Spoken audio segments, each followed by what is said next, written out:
The council chamber floated in space above Axis Prime. Inside the massive dome, representatives from 47 different species sat in a circle. They had gathered to discuss a problem that nobody wanted to talk about. Earth, the small blue planet in a forgotten corner of the galaxy. Ambassador Vrek clicked his mandibles together nervously. His insect-like body shifted in his seat as he addressed the chamber. We must make a decision today. The humans have been isolated for 250 years. Do we leave them alone forever? Or do we finally end the quarantine? High Chancellor Morith stood up.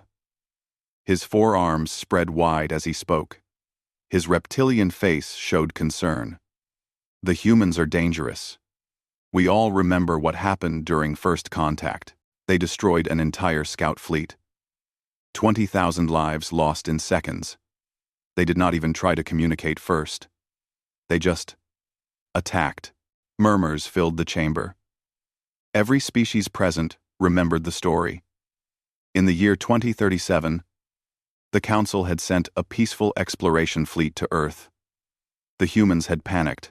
They had fired every weapon they possessed: nuclear missiles, kinetic weapons, experimental energy beams. The scout fleet had not expected violence. They had no shields raised. Within minutes, every ship was destroyed. The Council had been horrified. They had immediately placed a barrier around the entire Sol system. A warning beacon was set up. The graph. It broadcast a simple message in every known language. Dangerous primitives inside. Approach means death. For 2.5 centuries, nobody had gone near Earth. The humans were left alone in their cage. Perhaps we should simply destroy them, suggested a delegate from the rear. Before they become a bigger threat. That would make us no better than them, Vrek replied. We do not kill entire species for one mistake. One mistake that killed 20,000 people, another voice called out. The argument continued for hours. Some wanted to maintain the quarantine forever. Others wanted to try contact again. But carefully this time. A few wanted to eliminate the threat entirely. Nobody could agree. Then, the alarm started blaring. Red lights flashed throughout the chamber. A mechanical voice announced, "Breach detected. Unknown vessel approaching. Quarantine shields compromised." Every delegate jumped to their feet. Panic spread through the room. "Impossible," Morith shouted. "Nothing can pass through those shields. They use technology from the ancient builders themselves." On the main viewing screen, a ship appeared. It was sleek and silver, unlike any design in the Council database. It moved smoothly through space, passing through the supposedly impenetrable defenses as if they were not even there. The ship came to a stop, just outside the Council chamber. A message appeared on every screen in the room. It was written in perfect galactic standard. The official language of the Council. This is Ambassador Taemin of Earth. I request permission to address the Galactic Council. I come in peace and unarmed. I wish only to talk. The chamber fell completely silent. For a long moment, nobody moved. Nobody spoke. They all stared at the message in disbelief. How did they learn our language? Someone whispered. How did they pass through the shields? Another asked. Moreth's hands trembled slightly as he activated his communication panel. Human vessel. You have violated a 250-year-old quarantine. You have breached defenses that should have been impossible to breach. Give us one reason why we should not destroy you immediately. The reply came quickly. Because I have information you need. Because I can help you. And because 250 years ago, my people made a terrible mistake. I am here to begin making that right. Vrek looked at Morith. We should at least hear what he has to say. This could be a trick, Morith said. Then we will be ready for it, Vrek replied.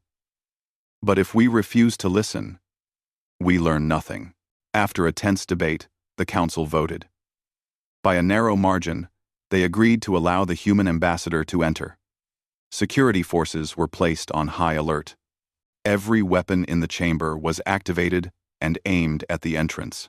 The airlock door opened, Tae-min walked in.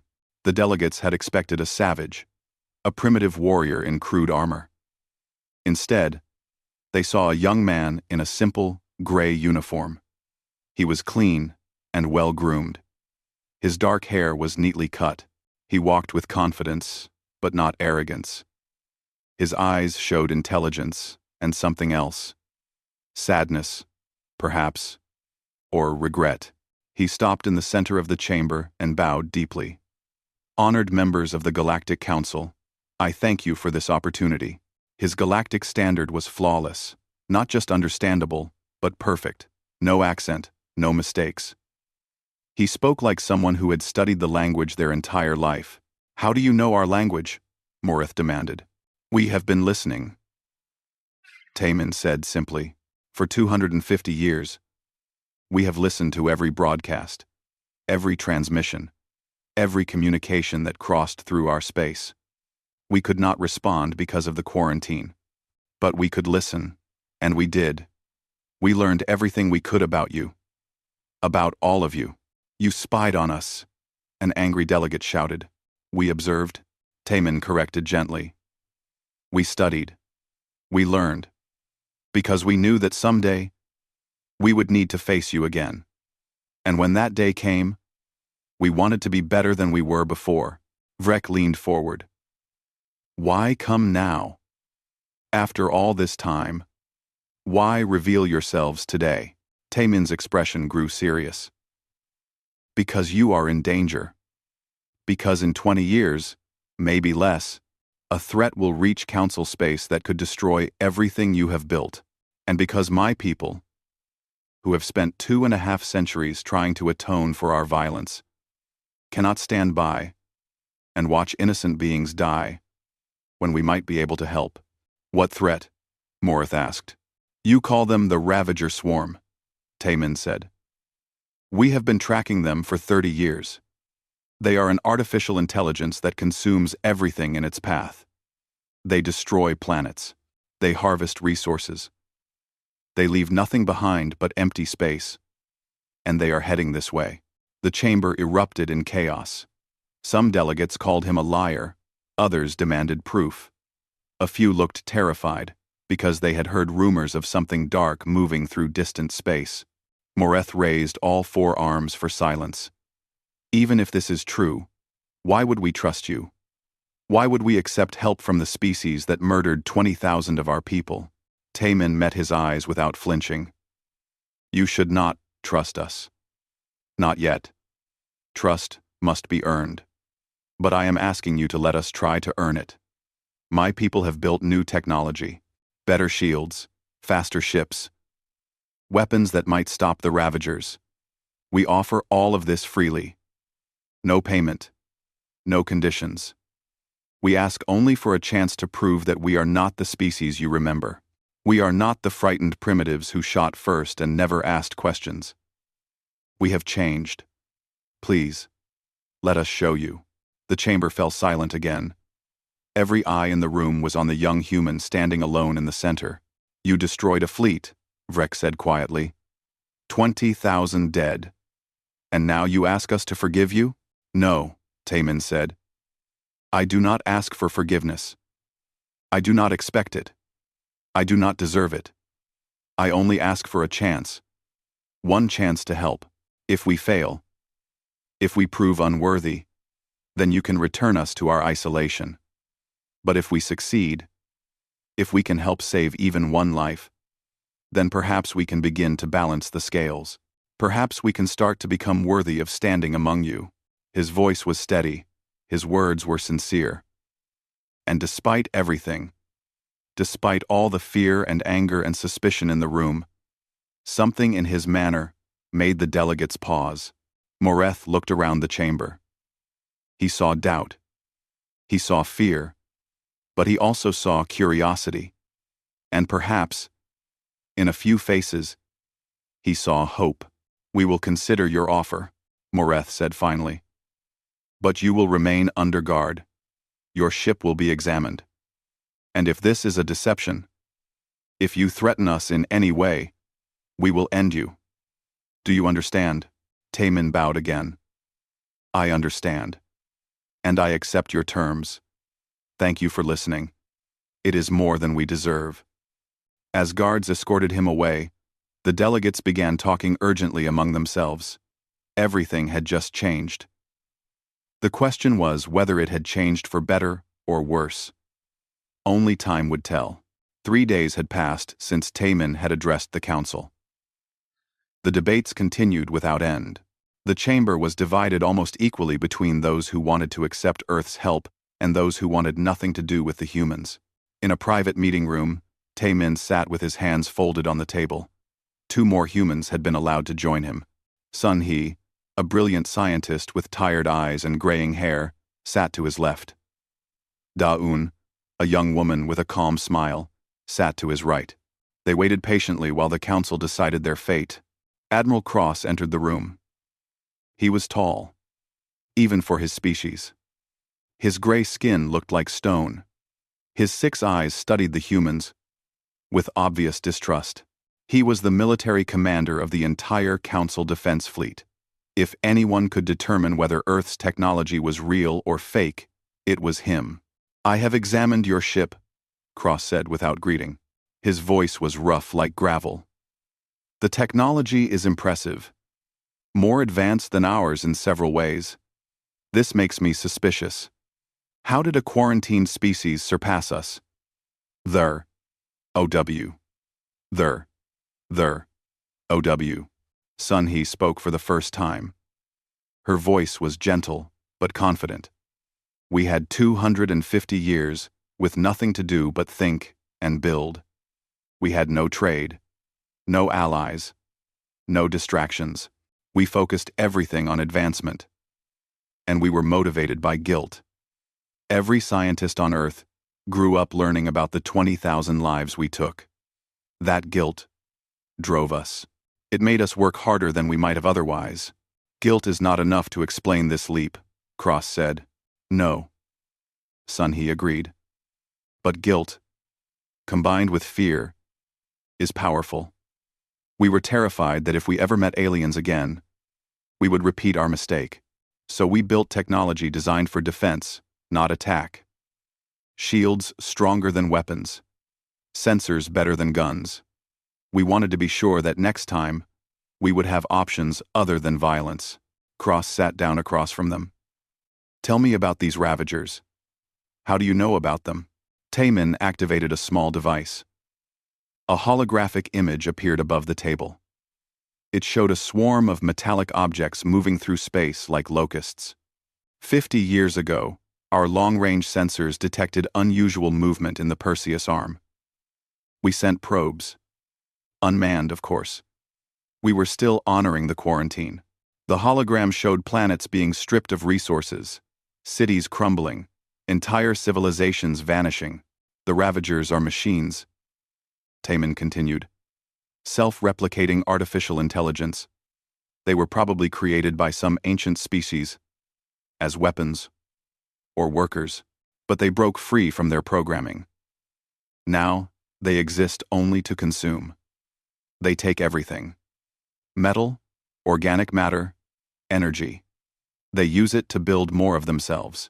Then they move to the next system. We have heard rumors, Cross admitted, but nothing confirmed. That is because they are still far away, Sun Hee said. But they are coming. Our calculations show they will reach Council space in 20 years, maybe less, and they are accelerating. Each system they consume makes them stronger and faster. Da-un leaned forward. We have spent decades studying them. We know their patterns, their weaknesses.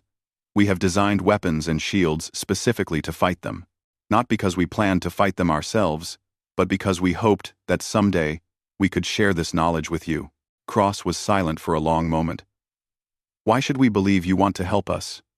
What do humans gain from this? Peace, Taemin said simply. A chance to prove we are not monsters. A chance to save lives instead of taking them. Is that not enough? No species acts without self-interest, Cross said. Then, consider this our self-interest, Da-un replied. If the Council falls to the Ravagers, Earth will eventually fall too. We are strong, but we cannot stand alone against that swarm. Helping you helps us. And after 250 years, we desperately want to do the right thing. Cross studied them carefully. He had fought in many wars. He had seen deception and treachery. But he also knew sincerity. When he saw it, these humans believed what they were saying. The question was whether they were right. I will recommend to the council that we test your technology, Cross said finally. But only a test. One of our ships will be fitted with your shields. If they work as you claim, we will talk further. If they fail, or if this is somehow a trap, you will return to Earth and never leave again. Agreed? Agreed, Taemin said. 2 weeks later, a council warship called the Daybreak hung in space above a testing facility. Engineers from a dozen different species had worked around the clock to install Earth's shield technology. Sun He had supervised every step, answering questions and explaining the systems. Now, the moment of truth had arrived. The Daybreak would be fired upon with the Council's most powerful weapons. If the shields held, it would be a breakthrough. If they failed, the ship and everyone on board would be destroyed. Taemin stood in the observation deck with Moreth and Vrek. Below, the Daybreak powered up its new shields. A blue glow surrounded the entire ship. This is madness, Moreth muttered. We are trusting our people's lives to human technology. The crew volunteered, Vrek reminded him. They believe this might work. Or they are fools, Moreth said. The weapons platform fired. A massive energy beam, capable of cutting through a moon, struck the Daybreak directly. The blue shields flared bright. The beam pushed against them. For a moment, it seemed like the shields might break. Then, the light faded. The beam stopped. The Daybreak remained intact. Not a scratch on its hull. Cheers erupted from the observation deck. Engineers embraced each other. Even Moreth allowed himself a small smile. Impossible, someone whispered. No, Sun He said quietly. Just very, very difficult. We have been working on this for a long time. Cross approached Taemin. The Admiral's expression was unreadable. I owe you an apology. I believed you were lying. I believed this was an elaborate deception. I was wrong. You were cautious, Taemin said. That is wise. Not wrong. How many of these shield systems can you build? Cross asked. As many as you need, Sun He answered. We have the plans, the materials, the knowledge. We will teach your engineers everything. Within a year, every ship in your fleet can have these shields. The council met again that evening. The vote was no longer close. By an overwhelming majority, they agreed to accept Earth's help. Humanity would be allowed to share their technology. Human engineers would work alongside council scientists. Together, they would prepare for the coming storm. But not everyone was happy. In the shadows, some delegates whispered concerns. The humans are moving too fast, one said. They are too eager to help. What if this is a trick? What if they are weakening us somehow? They saved the Daybreak, another replied. One test proves nothing. I still do not trust them. These whispers did not reach Taemin's ears. He was too busy working with Da-un and Sun He to coordinate the massive undertaking ahead. Ships needed to be retrofitted. Weapons needed to be built. Crews needed to be trained. There was so much to do, and so little time. Late one night, Da-un found Taemin alone in his quarters. He was staring at a photograph of Earth. The blue planet looked peaceful from space. You should rest, she said. I cannot, Taemin replied. Every hour we waste is an hour the Ravagers come closer. You cannot save everyone by working yourself to death. Taemin turned to face her. 20,000 died because we were afraid and ignorant. How many more will die if we fail now? How many more deaths will Earth be responsible for? Da-un sat down beside him. This is not all on your shoulders. We are all carrying this burden. The entire human race is behind you. And now, for the first time in centuries, we have allies. We are not alone anymore. But what if we fail? Taemin asked. What if our technology is not enough? What if the Ravagers are stronger than we thought? Then we will have tried, Daun said firmly. We will have done everything we could. That is all anyone can ask. But I do not believe we will fail. I have seen our people work. I have seen these aliens work. Together, we are stronger than either of us alone. We will find a way. We always do. Taemin smiled slightly. You sound very confident. One of us has to be, she said with a grin. Across the galaxy, unmanned probes continued their silent watch. They monitored the Ravager swarm's progress, and what they saw was troubling. The swarm was moving faster than predicted. Much faster. It had consumed 3 more systems in the past month alone. Each system made it larger, stronger, hungrier. The probes sent their data back to Earth and to the Council. Scientists analyzed the numbers. They ran the calculations again and again, hoping for a different answer. But the answer was always the same. The Ravagers would not arrive in 20 years. They would arrive in 5, maybe less. When Taemin received the news, he felt his heart sink. 5 years was not enough time. They needed decades to prepare the fleet properly. 5 years was barely enough to retrofit half the ships. But he did not show his fear. Instead, he called a meeting with Cross and the other military leaders. He presented the data calmly and clearly. We need to accelerate everything, he said. We need to work faster, harder. We need to prioritize the most important ships first and accept that we cannot save everyone. Cross nodded slowly. Then we must make every choice count. Which ships get the new shields? Which weapons do we build first? These decisions will determine who lives and who dies. I know, Taemin said, and I will help you make them. As the meeting ended, Vrek pulled Taemin aside. I have a question I have wanted to ask since you arrived. Why you?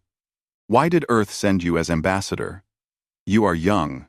There must be others with more experience. Taemin was quiet for a moment. I volunteered. When Earth decided to break the quarantine, they asked for someone willing to face the Council. Someone willing to accept the consequences if things went wrong. I raised my hand. Why? Because my great-great-grandfather was one of the soldiers who fired on your scout fleet. His name was also Taemin. He spent the rest of his life regretting what he did. He never forgave himself. My family has carried that guilt for generations. When the chance came to make things right, I had to take it. For him, for my family, for Earth. Vrek's mandibles clicked softly. It was his species' way of showing respect. You carry a heavy burden. Vrek's mandibles. You carry a heavy burden. We all do, Taemin said. The question is what we do with it. 1 year had passed since Earth broke its silence. The galaxy had changed in ways nobody expected. In orbit around Axis Prime, hundreds of ships moved in coordinated patterns. Council vessels mixed with Earth ships in a massive joint fleet. Engineers from 40 different species worked side by side with human technicians. Languages mixed in the corridors. Strange foods were shared in the dining halls. Slowly, carefully, trust was being built. But it was not easy. Youngmi sat in her small office, reviewing complaint reports. Again, as the head of the diplomatic corps, it was her job to smooth over the problems that arose when humans and aliens worked together. And there were many problems. Report 17, she read aloud to herself. Human engineers worked through the night without permission, alarming the night shift crew who believed an emergency was occurring. She sighed and made a note. Remind humans that working 18-hour days is not normal for other species. The door chimed. Come in, she called. A tall alien with blue skin and 3 eyes entered. He looked upset. I need to file a complaint about the human soldiers. What happened? Youngmi asked, already reaching for a new form. They train constantly. Every moment they are not working, they are in the combat simulators or the exercise facilities. They sleep only 4 hours each night. It is not natural. My people are concerned. We think they might be preparing for war. Young Mi set down her pen and looked directly at him. They are not preparing to fight you. They are preparing to fight the Ravagers. And they train so hard because they are terrified of failing. Every human here grew up knowing that their species once killed 20,000 innocent beings. That guilt drives them. They believe if they are not perfect, they will make another terrible mistake. But it makes everyone nervous, the alien insisted. Can you ask them to train less? I can ask, Young Mi said. But they will not listen. This is how humans deal with fear. We work, we prepare, we push ourselves past our limits. It is not because we want to fight you. It is because we cannot bear the thought of letting you down. The alien was quiet for a moment. I had not thought of it that way. Few people do, Young Mi said gently. That is why I am here. To explain. To help both sides understand each other. Will you trust me when I say the humans mean no harm? I will try, he said, and left. Young Mi rubbed her tired eyes. Every day brought new misunderstandings.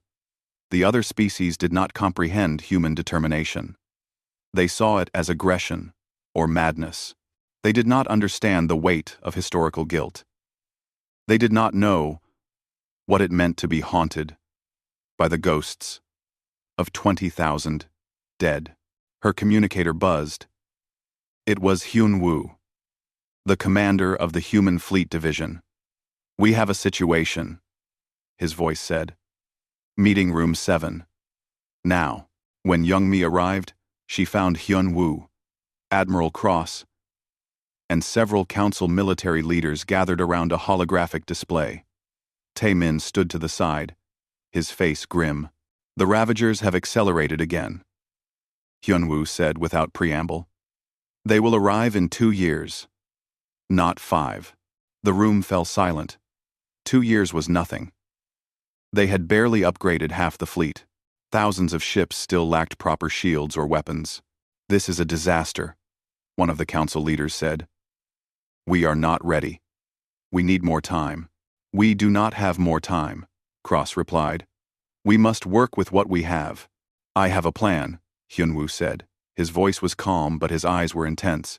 But you will not like it. Tell us, Cross ordered. We divide our forces. The newer, better-equipped ships form the main defensive line. But we need time to prepare that line. So we send a smaller fleet forward. A delaying force. Their job is not to win. It is to slow the Ravagers down. Buy us 3 more months. To finish preparations. A delaying force, one alien repeated. I mean a difficult mission with low survival odds, Hyun-woo corrected. But yes. And who will crew these ships? Cross asked, though his tone suggested he already knew the answer. Human volunteers, Hyun-woo said. We will ask for volunteers from other species, but we will not expect them. This is our plan. We will take the risk. No, Cross said firmly. If we do this, council ships will join the forward fleet. We will not let humans sacrifice themselves alone. With respect, Admiral. We have more experience with... I said no. Cross interrupted. We are allies now. Allies share risks. We will contribute ships to the forward fleet. That is final, Tae-min spoke up. Admiral Cross, we appreciate the sentiment. But our species owes a debt. Please, let us be the ones who... You have done enough, Cross said, his voice softer now. For a year, humans have worked themselves nearly to death, helping us prepare. You have shared everything, asked for nothing, taken every dangerous assignment without complaint. At some point, you must let others carry the burden too. We are not helpless children. We can fight beside you. Hyun-woo and Taemin exchanged glances. Finally, Hyun-woo nodded. Then, we plan together. As equals. As equals, Cross agreed. The next weeks were a blur of activity. Ships were selected for the forward fleet. Weapons were installed. Crews were trained. And volunteers stepped forward from dozens of species, eager to prove themselves worthy of standing beside the humans who had risked so much for them. Young Mi found herself working even longer hours. The cultural tensions grew worse as fear spread through the fleet. Everyone knew what was coming. Everyone knew many would not survive. One evening, she found herself in the observation deck with a group of mixed species. Humans, aliens, all sitting together and talking quietly. She listened to their conversations. "I heard humans do not fear death," one young alien said. A human soldier named Ji-woo laughed. "We fear death plenty. We just fear failure more." "Why?" the alien asked. Ji-woo was quiet for a moment. "Because death is the end for us. But failure echoes. Failure affects others. My great-grandmother was a scientist who worked on the weapons that destroyed your scout fleet. She spent 40 years trying to make up for it. She never felt like she succeeded. I grew up watching her cry every anniversary of the attack. I promised myself I would never cause that kind of pain for my grandchildren. That is why I am here. Not because I am brave, because I am terrified of leaving behind a legacy of harm." The alien seemed to consider this. "So you fight to redeem your ancestors?" "We fight to redeem ourselves," Ji-woo said. "Our ancestors are gone. But we are here, and we choose to be better." Ji-woo. Young Mi smiled slightly. Maybe, slowly, understanding was growing. High Chancellor Moreth requested a private meeting with Taemin. They met in a quiet garden, one of the few places on Axis Prime that offered peace. "I have a question I have been afraid to ask," Moreth said. "Why do this? Truly. You could have stayed hidden. Safe. Your quarantine shield protected you. The Ravagers would not have reached Earth for decades. You could have built your defenses and survived." Taemin looked up at the artificial sky. "Because 250 years ago, my people acted out of fear. We chose safety over communication. We attacked before trying to understand. 20,000 beings died because we were afraid. If we stayed hidden now, if we let you face the Ravagers alone when we could help, we would be making the same choice, choosing our safety over what is right. We refuse to be that species anymore." "Even if it costs you everything?" Moreth asked. "Especially then," Taemin said. "What is the point of survival if we survive as monsters? We want to be a species that helps, that protects, that sacrifices for others, not because we expect reward, but because it is who we want to be." Moreth was silent for a long time. "I misjudged your species. I believed you were still the violent primitives who destroyed our fleet. I was wrong. You have become something better." "We are still becoming," Taemin said. "We are not there yet. Maybe we never will be. But every day, we try. That is all we can do." The forward fleet departed 3 months later. 20,000 ships. Half were human, half were from Council species. They jumped into hyperspace, heading toward the approaching Ravagers. On Earth, people watched the departure on screens. They knew what this meant. Their sons and daughters, their brothers and sisters, were heading into almost certain death. But they also felt pride. For the first time in 2.5 centuries, humanity was not hiding. They were not running. They were standing up to protect others.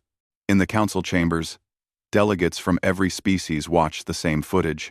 Many had voted against accepting human help a year ago. Now they watched human ships fly toward danger, and they felt something unexpected. Gratitude, respect, and perhaps the beginning of friendship. Young Mi stood on the bridge of one of the forward fleet ships. She had volunteered despite Taemin's protests. You are too important, he had said. You are needed here. I am needed where understanding is most fragile, she had replied. And that is on the front lines. Now, as the fleet moved through hyperspace, she looked around at the mixed crew, humans and aliens working side by side, no longer separate, no longer suspicious, just people trying to survive together. 6 hours until we reach the Ravagers, the captain announced. 6 hours. Youngmi took a deep breath. She thought about her family on Earth. She thought about the aliens she had come to know. She thought about the children who would grow up in a safer galaxy if they succeeded here. 6 hours, she repeated quietly. Then, we show them what we have become. Behind them, the main fleet continued its preparations. Cross supervised the final installations personally. Hyun Woo coordinated training exercises. Taemin met with council leaders, planning strategy. And Sun Hee, in her laboratory, worked on one last surprise, a weapon unlike anything the Ravagers had encountered before. She had 3 months to perfect it, 3 months to give the forward fleet a fighting chance. We will not let you down, she whispered to the empty lab, thinking of the thousands flying toward almost certain death. I promise. Blan. The galaxy held its breath. The Ravagers were coming. The forward fleet was ready. And humanity, silent for 250 years, was about to speak again. This time, with actions instead of words. This time, with sacrifice instead of violence. This time, everything would be different. The alarms screamed across every ship in the forward fleet. After 3 months of waiting, the Ravagers had finally arrived. Min Seo sat in the cockpit of her fighter craft, hands steady on the controls despite her racing heart. Around her, 200 other fighters launched from the carrier ship. Half were human pilots. Half were aliens. They flew together in perfect formation. A sight that would have been impossible just 2 years ago. All fighters, this is command. A voice crackled over the radio. Enemy contacts detected. 15,000 Ravager drones incoming. Repeat. 15,000. They outnumber us 7 to 1. 15,000 Ravager.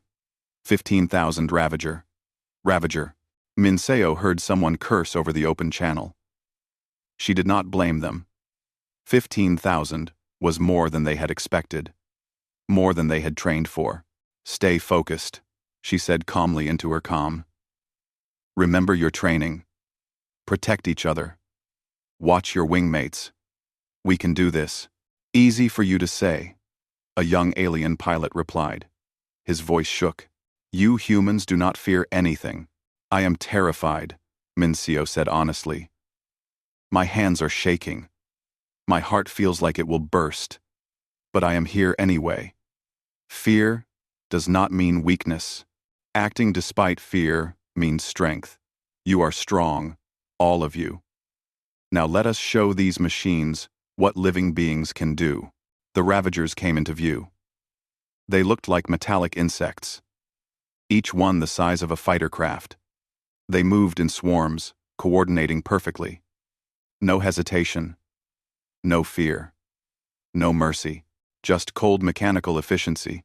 Engage. The command came. The space erupted into chaos. Energy beams crossed in every direction. Explosions lit up the darkness. Fighters twisted and spun, dodging incoming fire. The Ravagers were fast and accurate. Within the first minute, 20 fighters were destroyed. But the defenders were not helpless. Min Seo targeted a Ravager, waited for the perfect moment, and fired. Her shot pierced its core. The machine exploded into fragments. She did not celebrate. There were thousands more. She heard panicked voices over the comm. I cannot shake them. Help! Delta Squadron, fall back and regroup.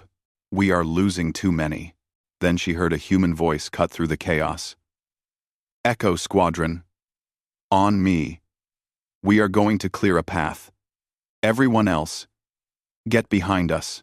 Min Seo recognized the voice. Jiwoo. She watched as 12 human fighters accelerated straight toward the thickest concentration of Ravagers.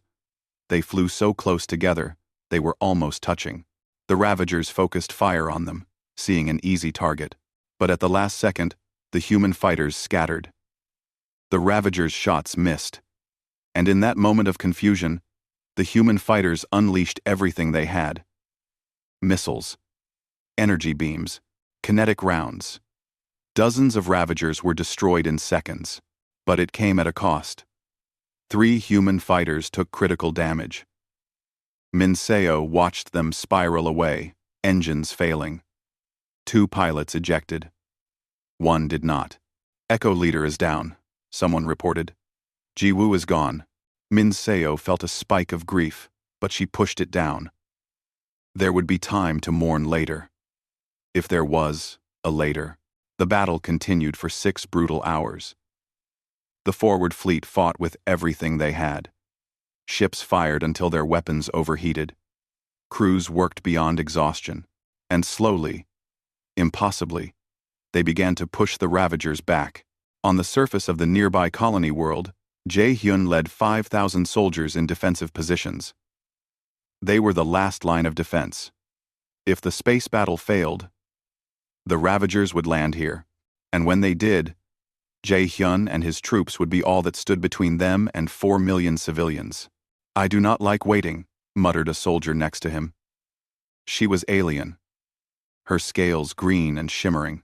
"Nobody does," Jae-hyun replied, "but we trust our pilots. They will give us time.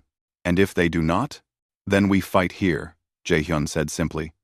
"And we do not let a single Ravager reach the evacuation ships." The hours crawled by. They could see the flashes of battle in orbit, like distant lightning.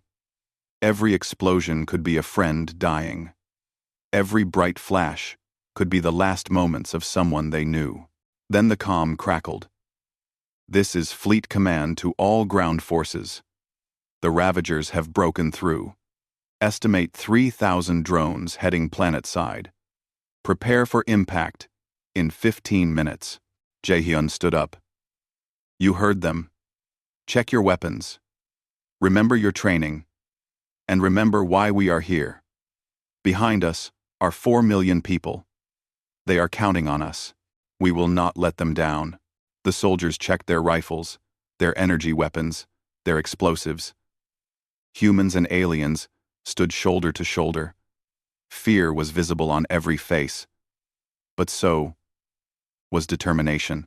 The Ravagers hit like a meteor storm. They crashed into the ground and immediately began advancing. No pause, no assessment. Just relentless forward motion. "Fire!" Jae-hyun ordered. Energy beams and bullets tore into the first wave of Ravagers. Dozens fell. But dozens more kept coming. They moved fast, climbing over their own destroyed comrades without hesitation. "Fall back to secondary positions," Jae-hyun shouted. "Fighting retreat. Keep them away from the city." The soldiers retreated in organized groups, covering each other. But the Ravagers were endless. For every 10 destroyed, 20 more appeared. "We are running low on ammunition," someone reported. "Use explosives," Jae-hyun ordered. "Mines, grenades, anything that makes them slow down." The battle turned desperate. Soldiers threw grenades at point-blank range. Some drew knives when their guns ran dry. The defensive line was collapsing. "We cannot hold them," the green-scaled soldier said to Jae-hyun. She was bleeding from a wound on her arm, but still fighting.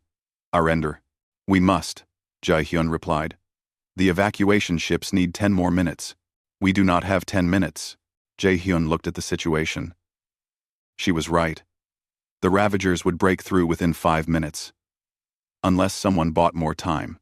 He activated his comm to all human soldiers. "All human forces, form up on me.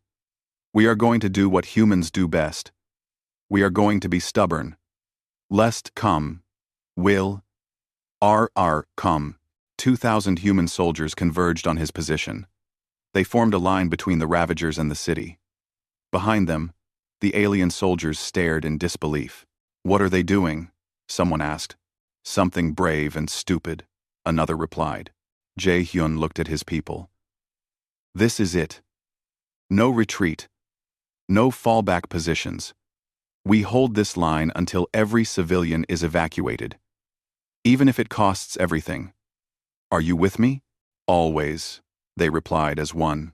The Ravagers slammed into the human line like a tidal wave. The fighting became brutal. Hand to hand.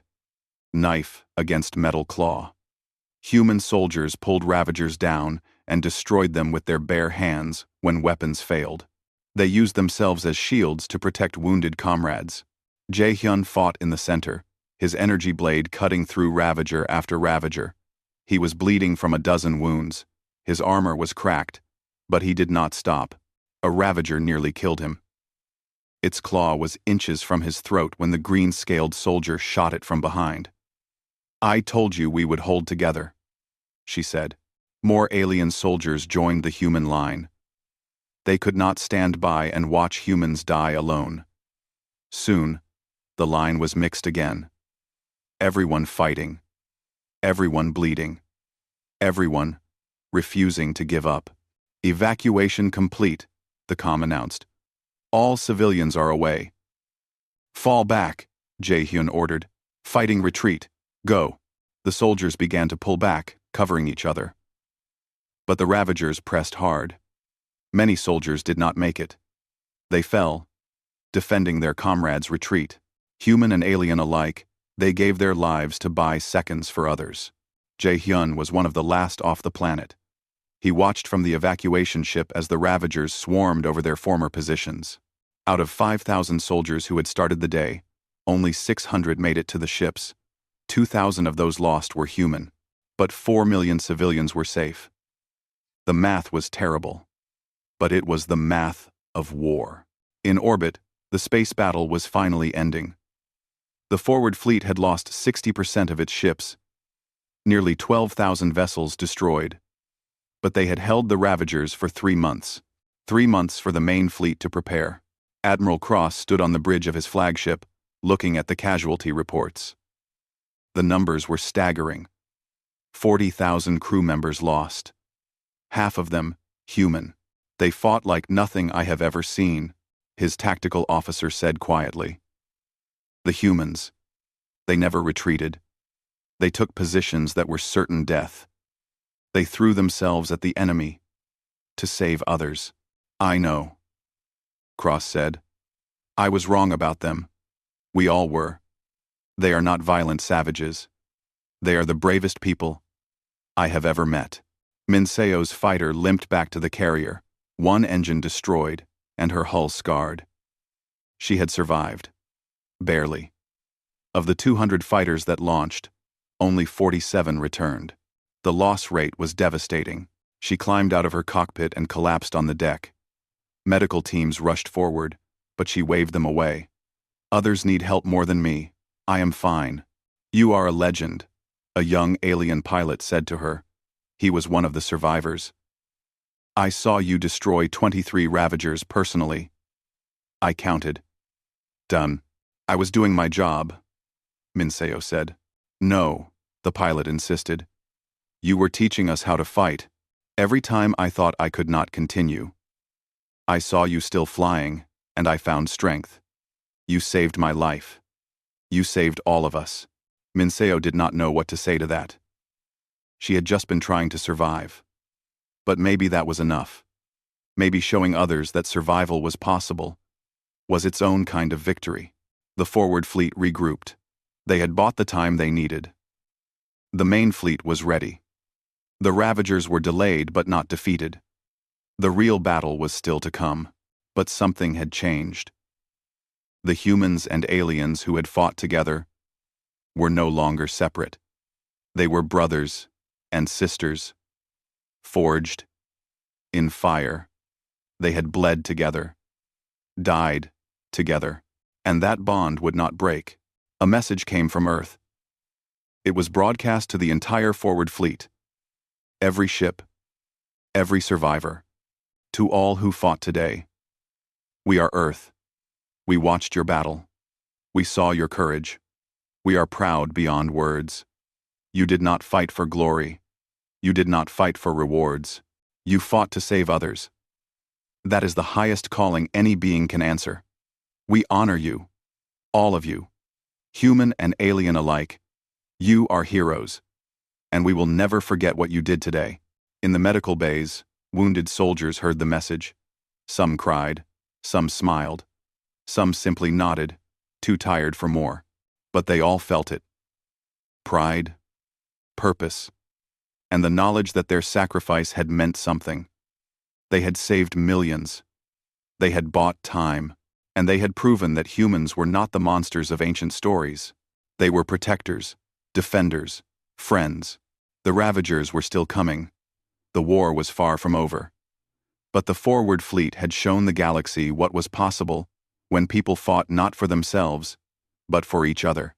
And in that moment, everything had already changed. 2 years had passed since the first battle with the Ravagers. 2 years of endless war. 2 years of sacrifice and loss.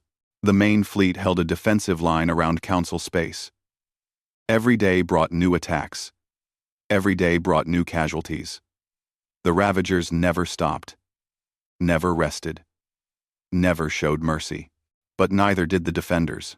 Taemin stood in the war room of Axis Prime, studying tactical displays. His face was lined with exhaustion. His hair had turned gray at the temples. The young ambassador who had first broken Earth's silence was gone, replaced by a tired soldier who had seen too much death. The Ravagers are gathering for a major push, Admiral Cross reported. He looked equally worn. They are concentrating their forces near the Helix Nebula. If they break through there, they will have a direct path to the core worlds. How many ships do we have in that sector? Taemin asked. 15,000. Against an estimated Ravager force of 40,000. The numbers were bad. But they were always bad. That was the nature of this war. Request reinforcements from Earth, Taemin said. And from the Council reserves.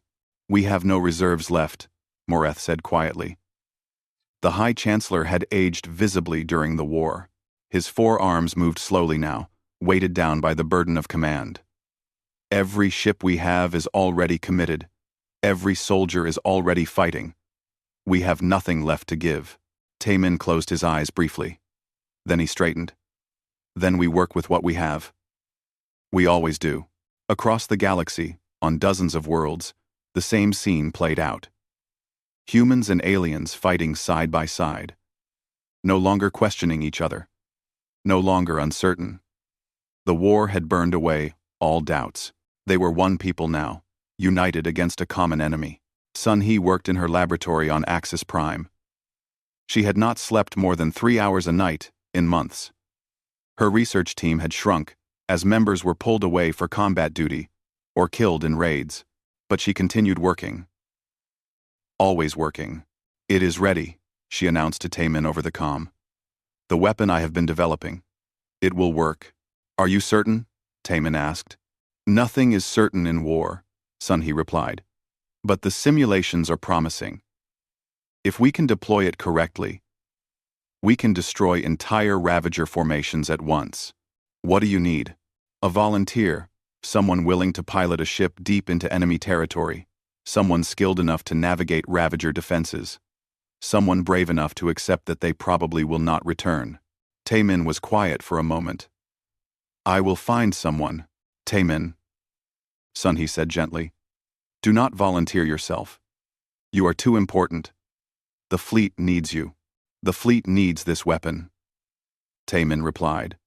And I am still a pilot. It is what I was before I became an ambassador. Maybe it is time to be that again. Number Samar. Number Samar. Please reconsider. I have made my decision. Prepare the weapon. I will deliver it. The argument continued. But Sun-Hee knew she had lost. She had known Taemin for 3 years now. Once he decided something was necessary, nothing would change his mind. The battle at Helix Nebula began 3 days later. It was the largest engagement of the entire war. 55,000 ships clashed in a sphere of space, 100,000 kilometers wide. The fighting was brutal beyond description. Min Seo led her squadron through the chaos. She was a captain now, one of the few original forward fleet pilots still alive. She had fought in every major battle. Her fighter was covered in marks, one for each confirmed Ravager kill. She had stopped counting after 300. All fighters, focus fire on the command nodes, she ordered. If we can disrupt their coordination, we can break their formation. The fighters dove into the heart of the Ravager swarm. It was suicide. Minseo knew it. Her pilots knew it. They did it anyway. Because that was what they did. That was who they had become. On the ground on a nearby colony world, Jae-hyun defended another evacuation. This was his 20th planet. 20 worlds he had helped save. He never talked about the 15 worlds he had failed to save. The ones where the Ravagers had broken through. The ones where millions had died. They are coming through the northern perimeter, his second-in-command reported. It was the same green-scaled soldier from the first battle. Her name was Kess. She had become his closest friend. Redirect all forces, Jae-hyun ordered. Hold them for 10 more minutes. Just 10 minutes. We are out of ammunition, Kess said. Then we use whatever is left, rocks if we have to. They held. Barely. When the evacuation ships finally lifted off, Jae-hyun had 200 soldiers left. They had started with 3,000. But they had saved 5 million civilians. The math was still terrible. But it was the math that let him sleep at night. In the middle of the battle, Tae-min launched his special mission. His ship was small and fast, carrying Sun Hee's weapon in its cargo bay. He flew through the battle, dodging fire from both sides. Tae-min, you are heading straight into the Ravager core formation. Cross's voice came over the comm. Turn back. That is suicide. That is the plan, Tae-min replied calmly. This weapon only works if it is deployed at the center of their formation. I am exactly where I need to be. We can find another way. We can. Admiral, it has been an honor serving with you. Take care of everyone, especially Da-un. Tell her I am sorry I could not say goodbye. Tae-min, wait. He cut the comm. He did not want to hear the arguments. Did not want to hear the pleas. This was necessary. That was enough. The Ravagers detected his ship and swarmed toward it. Hundreds of drones converged on his position. His shields flared under the assault. Alarms screamed in his cockpit. But he kept flying forward. Deeper, closer to the center. When he reached the exact coordinates Sun Hee had specified, he activated the weapon. It was a device that would tear open a temporary rupture in space-time, creating a brief but devastating gravitational anomaly. Everything within 50,000 kilometers would be pulled into it, including his ship. The device hummed to life. Tae-min felt the ship shudder. He thought about Earth, about his family, about the great-great-grandfather whose name he carried and whose mistake he had tried to fix. We are even now, he whispered. The rupture opened. Reality twisted. Thousands of Ravager drones were instantly pulled into the anomaly and crushed into nothing. The entire Ravager formation collapsed in on itself. Their coordination broke. Their attack faltered, and Tae-min's ship was pulled in with them. He had a brief moment to feel the forces tearing at his vessel. Then nothing. The battle turned. With the Ravager coordination broken, the defenders pushed forward. Minseo and her pilots drove deep into enemy formations. Jae-hyun's ground forces counterattacked. Across the entire battle sphere, the momentum shifted. Within 6 hours, the Ravagers were in full retreat. It was the first time in the entire war that they had retreated. The first time they had been truly defeated. The victory was total, but the cost was staggering. High Chancellor Morith stood before the Galactic Council to deliver the final casualty report. The chamber was silent as he spoke. In total, we lost 48,000 ships, 200,000 crew members. Of those, 87,000 were human, including Ambassador Tae-min, who gave his life deploying the weapon that won the battle. The silence deepened. Every delegate felt the weight of those numbers. Humanity has suffered 42% casualties in this war. Mareth continued. They took the most dangerous assignments, volunteered for the worst missions, threw themselves into harm's way to save others. They lost more than any other species, and they never complained, never asked for special treatment, never demanded recognition. He paused, his voice thick with emotion. They simply fought and bled and died for all of us. Vrek stood up, his insect body shaking. I move that humanity be granted full council membership. Not as junior partners, not as provisional members, as equal founders. This should have been done years ago. Seconded, said a dozen voices at once. The vote was unanimous. Every species agreed. Earth would join the council as the fifth founding member, a position that had not been created in 10,000 years. But the honors did not stop there. The Hive Collective announced that their next generation, numbering in the billions, would all carry names of human soldiers who had fallen in the war, so that they will never be forgotten, Vrek explained, so that their sacrifice will live in our children and our children's children forever. The aquatic deep-scale communion, a species that communicated through song, composed a new sacred melody. It was called the Human Requiem, and would be sung at every important ceremony for the next 1,000 years. Statues were erected on 100 worlds. Museums were built. Schools were named after human heroes. The galaxy would never forget what humanity had done. On Earth, Da'un stood in a quiet memorial garden. Around her were trees planted for every human who had died in the war. 87,000 trees. It looked like a forest. She placed her hand on one tree in particular. A small plaque at its base read, Taemin, Ambassador, Pilot, Friend. He spoke for Earth and showed us who we could become. You did it, she whispered. You made it right. The debt is paid. We are not the species that killed 20,000 anymore. We are the species that saved millions. Rest now. Please rest. She was not alone in the garden. Thousands came every day. Some to mourn. Some to remember. Some simply to sit among the trees and feel connected to something larger than themselves. Young Me found her there. The diplomat had survived the war, though barely. She carried scars, both visible and invisible. The council has made a request, Young Me said softly. They want humanity to establish something called the First Contact Corps, an organization dedicated to greeting new spacefaring species, to making sure what happened to Earth never happens to anyone else. They want us to be the ones who take that risk. Da'un smiled slightly. Of course they do. We are good at dangerous jobs. Will you help lead it? Yes, Da'un said without hesitation. It is what Taemin would have wanted. It is what we all want.